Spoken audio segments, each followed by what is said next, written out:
আসসালামু আলাইকুম। সংবাদে আপনাদের সবাইকে স্বাগত জানাচ্ছি। আমি ফিরোজ তোহা। শুরুতেই আরবে কেবলস সংবাদ শিরোনাম। বাংলাদেশের সর্বশেষ গুরুত্বপূর্ণ আপডেট সংবাদে আপনাকে স্বাগত। শুরুতেই সংবাদ শিরোনাম, পরে বিস্তারিত। শুরুতেই জানাব, বাংলাদেশের মানুষের স্বার্থে জাতীয় সংলাপ করতে প্রস্তুত জাতিসংঘ। বাংলাদেশের মানুষের স্বার্থে সার্বিক পরিস্থিতি উত্তরণে জাতীয় সংলাপ করতে প্রস্তুত জাতিসংঘের মহাসচিব। আজ বিকাল ৫টায় জাতিসংঘ মহাসচিব অ্যান্টোনিও গুতেরেস যৌথ সংবাদ সম্মেলনে এই কথা বলেছেন। এ সময় বাংলাদেশকে অনেক ধন্যবাদ জানিয়ে তিনি বলেছেন, বাংলাদেশকে একটি স্থিতিশীল পরিস্থিতি রাখার জন্য বাংলাদেশের প্রশাসনকে আন্তরিক ধন্যবাদ।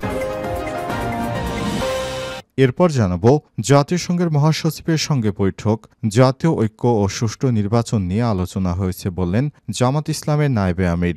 বাংলাদেশে সফররত জাতিসংঘ মহাসচিব অ্যান্টোনিও গুতেরেসের সঙ্গে সাক্ষাৎ করেছেন বাংলাদেশ জামাত ইসলামের নেতৃত্ববৃন্দ।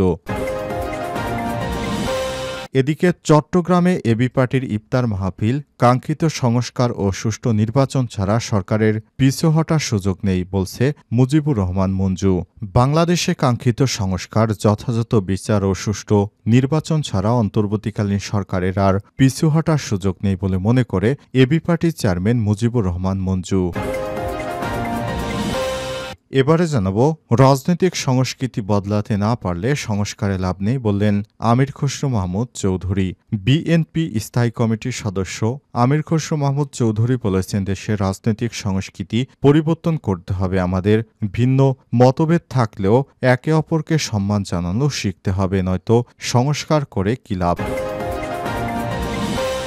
এদিকে মাগুরা সেই শিশুটির পরিবারকে সহায়তার দায়িত্ব নিল ২ মন্ত্রণালয়। মাগুরায় শিশু ধর্ষণ ও নির্যাতনে মারা যাওয়া শিশুটির পরিবারকে আইনি সহায়তা ও পুনর্বাসনের দায়িত্ব নিয়েছে মহিলা ও শিশু বিষয়ক মন্ত্রণালয় ও সমাজ কল্যাণ মন্ত্রণালয়। আজ ১৫ মার্চ শিশু মন্ত্রণালয়ের এক সংবাদ বিজ্ঞপ্তিতে বিষয়টি জানানো হয়েছে।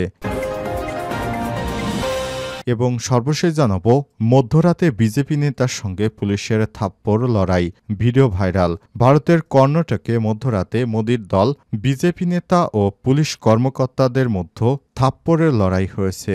রাজ্যটির রাজধানী বেঙ্গালুরু থেকে প্রায় ২৭০ কিলোমিটার দূরে চিত্রদুর্গ এলাকায় এই ঘটনার ফুটেজ ব্যাপক ভাইরাল হয়েছে। আজ এনডিটিভির এক প্রতিবেদনে বলা হয়েছে, এটা দেখে মনে হচ্ছিল যেন একটা ক্ষমতার থাপ্পড়ের প্রতিযোগিতা। প্রিয় দর্শক, এতক্ষণ শুনছিলেন সংবাদ শিরোনাম, এবারে বিস্তারিত।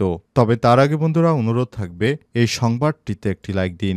এই চ্যানেলে আপনি নতুন হয়ে থাকলে আমাদের সংবাদটি দেখতে দেখতে চ্যানেলটি সাবস্ক্রাইব করে রাখুন। কমেন্ট করে বন্ধুরা আপনার মূল্যবান মতামত জানিয়ে দিন আপনি বিশ্বের কোন দেশ থেকে বা বাংলাদেশের কোন স্থান থেকে আমাদের সংবাদটি দেখছেন এবং শুনছেন। আর বন্ধুরা, এই সংবাদটি আপনার সোশ্যাল মিডিয়া ফেসবুকে শেয়ার করে বন্ধুদের জানার সুযোগ করে দিন। এবারে বিস্তারিত। বাংলাদেশের মানুষের স্বার্থে জাতীয় সংলাপ করতে প্রস্তুত জাতিসংঘ। বাংলাদেশের মানুষের স্বার্থে সার্বিক পরিস্থিতি উত্তরণে জাতীয় সংলাপ করতে প্রস্তুত জাতিসংঘ। শনিবার ১৫ মার্চ বিকাল ৫টায় জাতিসংঘ মহাসচিব অ্যান্টোনিও গুতেরেস যৌথ সংবাদ সম্মেলনে সব কথা বলেছেন। জাতিসংঘ মহাসচিব বলেছেন, বাংলাদেশ রোহিঙ্গাদের জন্য এখনও যা করছে তা প্রশংসনীয়। তাদের দেশে ফেরাতে বাংলাদেশের সঙ্গে কাজ করবে জাতিসংঘ। এ সময় বাংলাদেশের অন্তর্বর্তীকালীন সরকারের সংস্কার উদ্যোগের বিষয়েও আলোচনা করেছেন গুতেরেস। এদিন বাংলাদেশে জাতিসংঘের কান্ট্রি টিমের সঙ্গে বৈঠক শেষে গুলশানে জাতিসংঘের নতুন ভবন পরিদর্শন করেন জাতিসংঘ মহাসচিব। এর আগে তিনি শিল্পগ্রাহীণ ও গণপূর্ত বিষয়ক উপদেষ্টা আদিলুর রহমান খানের সঙ্গে যৌথভাবে গুলশানে ইউএনএ হাউস ইন বাংলাদেশের উদ্বোধন করেন। জাতিসংঘের নতুন ভবনের উদ্বোধনকালে অন্যদের মধ্যে পরিবেশ, বন ও জলবায়ু পরিবর্তন বিষয়ক উপদেষ্টা সৈয়দা রিজওয়ানা হাসান, বাংলাদেশের জাতিসংঘের আবাসিক সমন্বয়কারী গোয়েন লুইস উপস্থিত ছিলেন। জাতিসংঘের মহাসচিব বলেছেন, অন্তর্বর্তীকালীন সরকার প্রফেসর ডক্টর ইউনূসের সরকারকে জাতিসংঘ সর্বাত্মক সহযোগিতা অব্যাহত রাখবে। বাংলাদেশের নির্বাচন নিয়ে বা বাংলাদেশের গণতন্ত্র রক্ষার ক্ষেত্রে বাংলাদেশ সরকার যে সহায়তার চাইবে সেটি জাতিসংঘ করার জন্য প্রস্তুত রয়েছে বলে জানিয়েছেন জাতিসংঘের মহাসচিব। জাতিসংঘের মহাসচিবের সঙ্গে বৈঠক, জাতীয় ঐক্য, সুষ্ঠু নির্বাচন নিয়ে আলোচনা হয়েছে বলেন জামাতের নায়েবে আমির। বাংলাদেশে সফররত জাতিসংঘ মহাসচিব অ্যান্টনিও গুতেরেসের সঙ্গে সাক্ষাৎ করেছেন বাংলাদেশ জামাত ইসলামের আমির ডা শফিকুর রহমান। এ সময় জামাত ইসলামের বিভিন্ন অঙ্গ সংগঠনের নেতৃত্ববৃন্দ উপস্থিত ছিলেন। বৈঠকে টেকসই গণতন্ত্র, জাতীয় ঐক্য, সুষ্ঠু নির্বাচনের গুরুত্বারোপ করেছে বাংলাদেশ জামাত ইসলাম। আর শনিবার 15 মার্চ দুপুরে রাজধানীর হোটেল ইন্টারকন্টিনেন্টালে রাজনৈতিক নেতৃত্ববৃন্দের সঙ্গে এই গোলটেবিল বৈঠকের আয়োজন করা হয়। বৈঠক শেষে ডা সৈয়দ আবদুল্লাহ মোহাম্মদ তাহির বলেছেন, আমরা সংস্কারের ব্যাপারে কথা বলেছি, একটা ফেয়ার নির্বাচনের বিষয় বলেছি, টেকসই গণতন্ত্র ও জাতীয় ঐক্যের ব্যাপারে কথা বলেছি।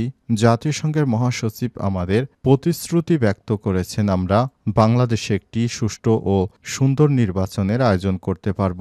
বৈঠক শেষে বিএনপির মহাসচিব মির্জা ফখরুল ইসলাম আলমগীর বলেছেন, মূলত এখানে সংস্কারের যে কমিশনগুলো করা হয়েছে সে বিষয়গুলো জাতিসংঘ মহাসচিবকে অবহিত করা হয়েছে। আইন উপদেষ্টা আসিফ নজরুল এই বিষয়ে অবহিত করেছেন, আমরা আমাদের বক্তব্যের মধ্য দিয়ে কথাগুলো বলতে আসছি, এই একই কথা বলছি। বিএনপির মহাসচিব বলেছেন, সংস্কার অবশ্যই করতে হবে, সে সংস্কারের কথা সবার আগে বলেছে বিএনপি, কিন্তু সেই সংস্কারটা যত দ্রুত করা যায় সেটাই আমাদের জন্য মঙ্গল। মূলত নির্বাচন কেন্দ্রিক বিষয়গুলো সংস্কার আগে করতে হবে, তারপর সব বিষয় করতে হবে, এরপর একটি সংসদের মাধ্যমে বাড়তি সংস্কারগুলো করা যায়। সংস্কার একটি চলমান প্রক্রিয়া, এটি আমরা বলেছি। চট্টগ্রামে এবি পার্টির ইফতার, কাঙ্ক্ষিত সংস্কার ও সুষ্ঠু নির্বাচন ছাড়া সরকারের পিছু হটার সুযোগ নেই মুজিবুর রহমান। কাঙ্ক্ষিত সংস্কার ও যথাযথ নির্বাচন না দিয়ে বাংলাদেশের মুক্তি হবে না, তার আগে অন্তর্বর্তীকালীন সরকারকে পিছু হটার কোনো সুযোগ নেই বলে মনে করে এবি পার্টির চেয়ারম্যান মুজিবুর রহমান মঞ্জু।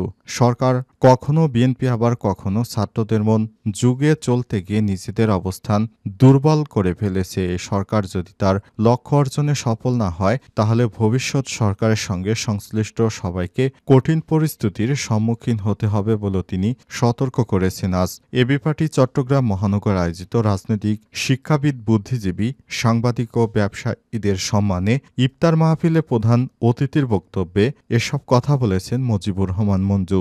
চট্টগ্রাম হোটেল আগ্রাবাদে বিকাল 5টায় এই ইফতার মাহফিল অনুষ্ঠিত হয়। এতে সভাপতিত্ব করেন এবি পার্টির আহ্বায়ক অ্যাডভোকেট গোলাম ফারুক, এবি পার্টির কেন্দ্রীয় সাংগঠনিক সম্পাদক ও চট্টগ্রাম মহানগর সদস্য সচিব অ্যাডভোকেট সৈয়দ আবুল কাশেম এর সঞ্চালনায় ইফতার মাহফিলার বক্তব্য রাখবেন এবি পার্টির কেন্দ্রীয় vice chairman lieutenant colonel Mohammad Didarul Alam, অবসরপ্রাপ্ত কেন্দ্রীয় বিদ্যুৎ ও জ্বালানি বিষয়ক সম্পাদক ইঞ্জিনিয়ার লোকমান, কেন্দ্রীয় নির্বাহী পরিষদ সদস্য ও চট্টগ্রাম মহানগর যুগ্ম আহ্বায়ক সিদ্দিকুর রহমান, কেন্দ্রীয় শিল্প ও বাণিজ্য বিষয়ক সম্পাদক আশরাফুল মাহমুদ রুমেল, মহানগর যুগ্ম সদস্য সচিব ইঞ্জিনিয়ার সৈয়দ হাসান চৌধুরী সহ অন্যান্য নেতাকর্মীরা।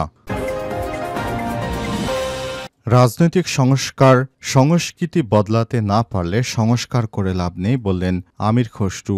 বিএনপির জাতীয় স্থায়ী কমিটির সদস্য আমির খসরু বলেছেন, বাংলাদেশে যে সংস্কারের কথা বলা হচ্ছে এই সংস্কার বিষয়টি কাজে আসবে না যতক্ষণ পর্যন্ত রাজনৈতিক সংস্কৃতি বদলানো না যাবে। কোনো রাজনৈতিক দলের নেতারা যদি মনে করেন যে আমরা ক্ষমতায় গিয়ে ফ্যাসিস্ট হব না, তাহলে সংস্কার কাজে আসবে। তাছাড়া কোনো রাজনৈতিক দল যে সংস্কারের বিষয়ে একমত হোক না কেন, ক্ষমতায় গিয়ে তখন তারা তাদের মতামত নিয়ে নতুন করে তারা রাষ্ট্র পরিচালনা করবে, তাহলে সংস্কার করে লাভ নেই। সুতরাং রাজনীতিবিদদের অবশ্যই সংস্কারে একমত থাকতে হবে, তা না হলে সংস্কার আসলে কোনো কাজে আসবে না। আজ বিএনপির জাতীয় স্থায়ী কমিটির সদস্য আমির খসরু মাহমুদ চৌধুরী এক সমাবেশে সব কথা বলেছেন। এ সময় বিএনপির নেতাকর্মীদের উদ্দেশ্য করে তিনি বলেছেন, নেতাকর্মীরা ধৈর্য ধারণ করুন, অনেক স্থানে চাঁদাবাজি, হামলা, রাহাজানি ইত্যাদি হচ্ছে। হানাহানি, মারামারি করে এমন পর্যায়ে যাবেন না যাতে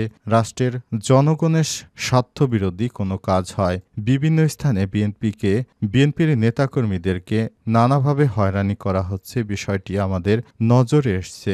বিষয়টা আপনারা সবসময় চোখ কান খোলা রাখবেন যাতে করে ভবিষ্যতে আমরা বিএনপির পরিবার সরকারের পক্ষ থেকে কোনো ধরনের অপরাজনীতির সঙ্গে কোনো নেতাকর্মী জড়িয়ে না পড়ে। এ ব্যাপারে নেতাকর্মী সহ সবাইকে সচেতন থাকতে হবে, যাতে করে আমরা এমনভাবে কথা না বলি যাতে করে বর্তমান ফ্যাসিস্ট বিরোধী যে রাজনৈতিক দল আছে তাদের মধ্যে বিভাজনের সৃষ্টি হয়। তাহলে দেশের মধ্যে একটি হানাহানি অবস্থা তৈরি হবে। এতেই ফ্যাসিস্টের দোসরেরা সুযোগ নিতে পারবে।